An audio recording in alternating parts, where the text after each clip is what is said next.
Ruth Benedict was born on June 5, 1887 in New York. As a child, she was seriously ill, which led to her becoming partially deaf.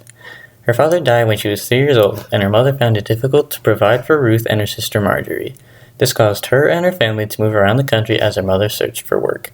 In 1905, Ruth attended Vassar College and majored in English, and in 1914 she married Stanley Benedict, a biochemist from Los Angeles. The two moved back to New York, and 12 years after graduating from Vassar, Benedict started working for her doctorate in anthropology at Columbia University.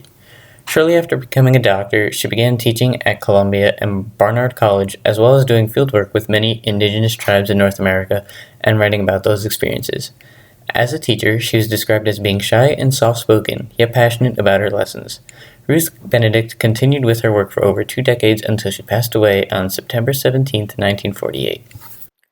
Something important to know about Ruth Benedict was her long battle with depression. This lasted for almost over a decade.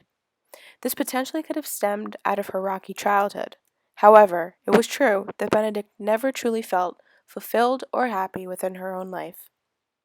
In an attempt to control what Baird Schumann described as a vague restlessness that surged within her, in 1914, she married Stanley Benedict, whom she had met at school.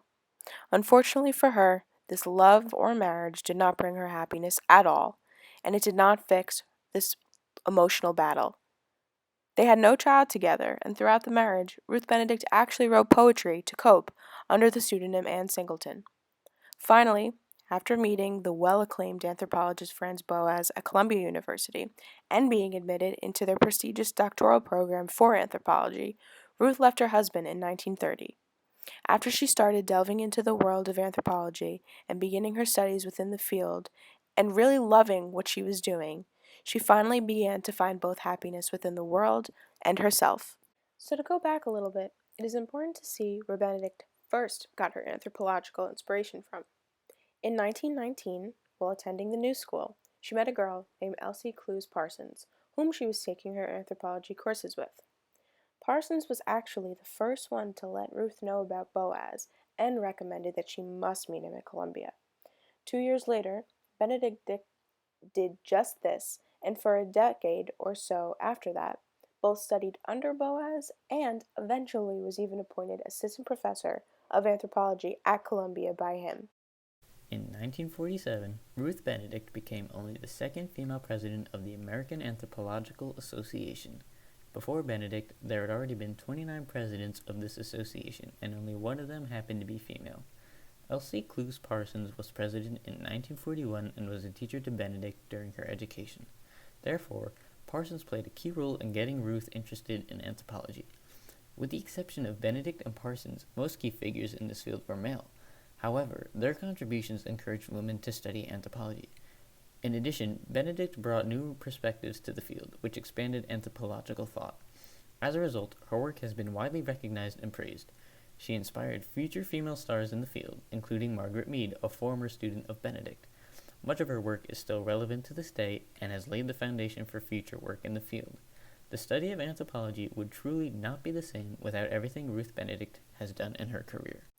So, the most important thing to understand about an anthropologist is their approach to fieldwork and conducting their research.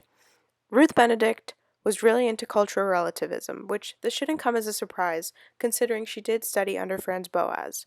By definition, relativism is an approach that stresses the importance of analyzing cultures in each culture's own terms and context rather than in the terms of the culture of the anthropologist.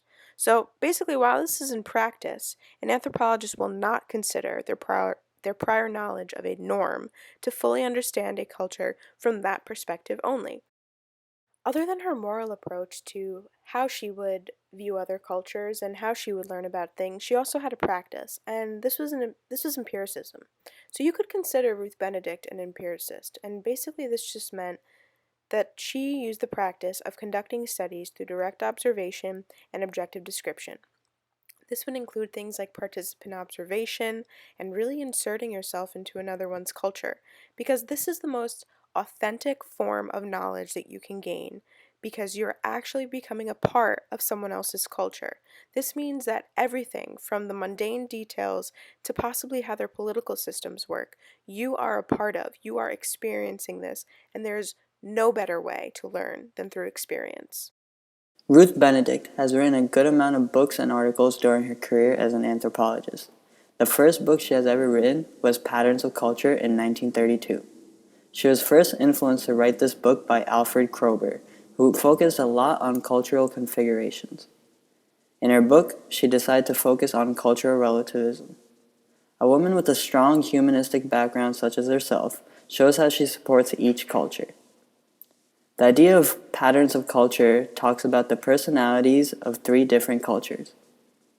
She talks about how their rituals and beliefs are different, and also the personal preferences between each culture. At the end of the book, Benedict's goal is to show us that if you're trying to learn about a culture, you need to think about the culture as a whole.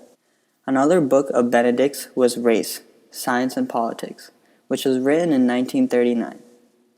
Benedict has written this book to spread awareness about race and politics. At the time when people looked at Germany, they would think about the Nazis, and how there was so much racism there. But Benedict has written this book to show that racism doesn't only exist in Germany, but also in the United States.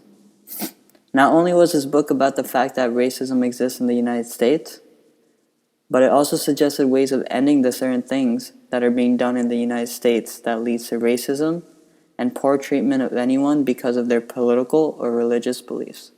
Another of Ruth Benedict's notable publications is Zuni mythology. Zuni mythology was written from information gathered by Benedict during her fieldwork in the southwest portion of the United States. She collected and analyzed tales from the Pueblo Indians and came to realize that collecting these myths and stories was a vital way to understand Pueblo personality. Benedict was interested in why exactly a story was told, elaborated, and revised. She knew the importance of private stories and thought that folklore could be better understood by thinking about storytelling in individual psychology. She also knew the importance of collecting folklore from a living culture. In this publication, Benedict also distinguished between sacred and secular. Much of the book was focused on ritual and magic. She identified rituals within the daily habitual behaviors of Pueblo Indians, and she also portrayed magic as a substitute for technology. In Zuni mythology, Benedict arrives at the classic dilemma in anthropology. Is religion a universal phenomenon or simply a cultural decision? The fourth and final publication to be discussed is The Chrysanthemum and the Sword. In this work, Benedict fully developed the concept of patterns and popularized the distinction between guilt cultures and shame cultures. Benedict presented the reader with patterns of Japanese culture that were worked out through intricate notions of debt and obligation. These are the things that mold the behavior and the personality of Japanese individuals. One of Benedict's main goals was to change the attitudes of her American readers. She began her book as a description of Japanese patterns and ended up providing a look into American patterns of culture. In this book, she compared Pacific Island cultures to the Japanese culture and also compared the Japanese culture to the American culture. It is important to note that because of the war, Benedict was not able to conduct fieldwork. She was forced to discover Japanese personality without seeing Japanese people, social arrangements, or cultural expressions in their home country. Instead, she read books, watched movies, and talked to Japanese people living here in the United States. Benedict's book is not specifically about Japanese religion, economic life, politics, or the family. Instead, it examines Japanese assumptions about the conduct of life itself.